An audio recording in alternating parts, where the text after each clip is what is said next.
그러니까 약물로 치료한 항암 치료, 그리고 수술 그리고 방사선 치료 이제 3대장으로 저희가 일컫고 있습니다. 대부분의 환자분들이 암을 진단받기 전에는 전혀 모르다가 이제 암을 진단받고 치료 과정에서 학과 교수님들이 이제 방사선 치료를 해야 될 것 같습니다 라고 했을 때 이제 부랴부랴 인터넷에서 검색하고 이제 찾아오시는 경우가 대부분입니다.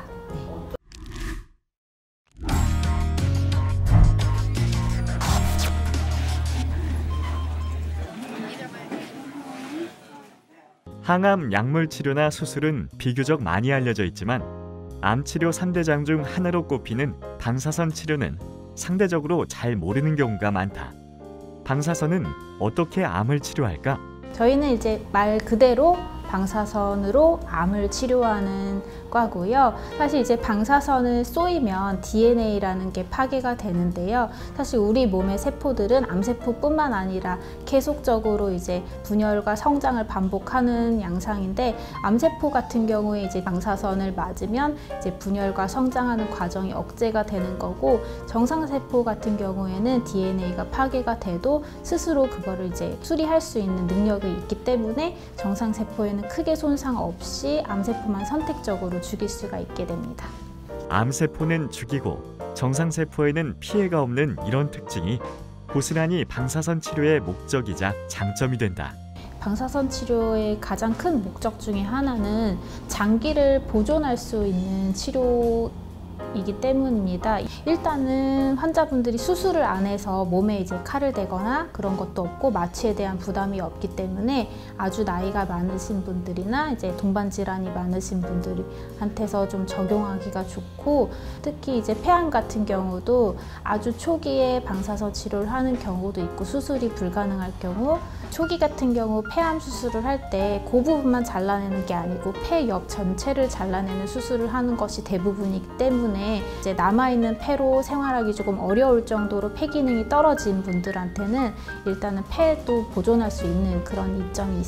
그리고 이제 3기 이상에서는 폐암에서는 항암 방사선 치료가 표준 치료입니다. 그리고 그 4기하고 말기에서도 종양으로 인해서 통증이나 뭐 출혈 등의 증상이 있을 경우에 방사선 치료가 도움이 됩니다.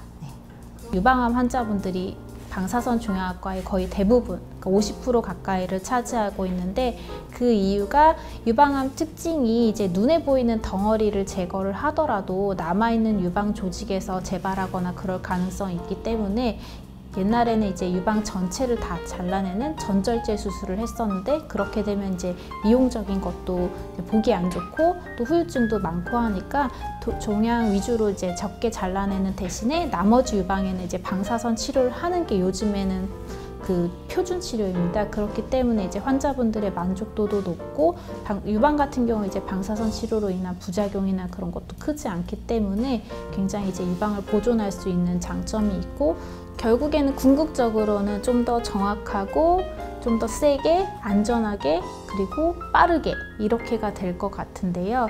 사실 이제 정확하고 안전한 거는 그 선두주자에 있는 게 아무래도 유니티, 저희 MR이나 기계일 것 같습니다. 선형 가속기를 라이낙이라고 하고요. 이제 통상적인 이제 일반 방사선 치료기가 대부분 선형 가속기이고, MRI와 라이낙을 결합해서 MR-라이낙 혹은 MR-리낙이라고 흔히들 얘기를 합니다.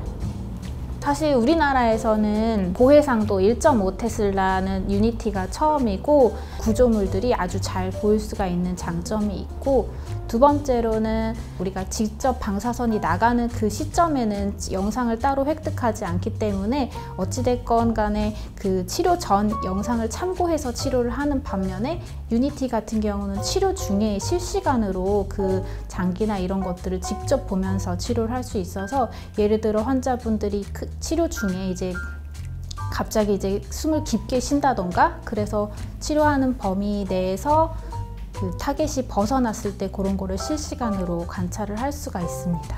최근에 좀 흥미있는 것들은 암 말고도 방사선 치료로 그 치료를 효과를 기대할 수가 있는 게 이제 부정맥, 심장에 있는 부정맥 같은 경우에 약이나 이제 다른 그 치료를 했을 때도 듣지 않는 환자들의 경우 방사선 치료로 그 부정맥을 유발하는 부위에 이제 거기 방사선을 조사하게 되면은 부정맥이 없어진다는 그런 연구들도 있고, 사실 연세안병원에서 제일 먼저 시도를 했는데 그 다음에 저희 유니티 장비가 거기에 대해서도 굉장히 큰 게 도움이 될 것 같습니다. 왜냐하면 사실 심장은 실시간으로 계속 이제 박동 때문에 움직여서 정확하게 조준하기가 힘든데, MRI 같은 경우에는 이제 심장의 구조를 좀 더 정확하게 볼 수도 있고, 그리고 그 실시간으로 심장 박동이 보이기 때문에 우리가 정확하게 조준을 잘 하고 있는지 그런 것도 확인할 수가 있어서 아주 좋은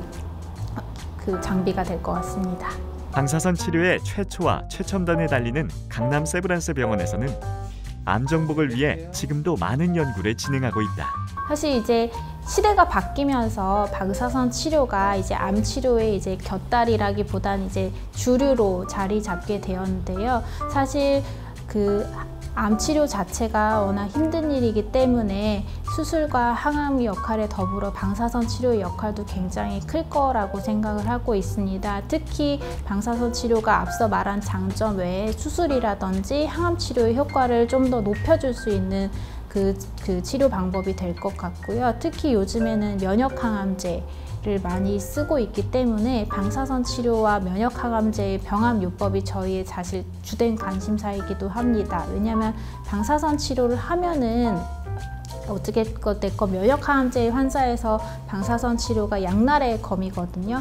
한쪽에선 이제 그 면역 치료, 항암제 치료에 필요한 림프구가 방사선 치료 때문에 감소하는 측면이 있을 수 있고, 또 다른 측면은 방사선을 맞은 종양은 그 면역 세포들에게 좀 더 반응을 잘 할 수 있는 그런 두 가지 양날의 검을 가지고 있기 때문에 이 무기를 잘 쓰는 것이 사실 저희의 숙제가 될 것 같습니다.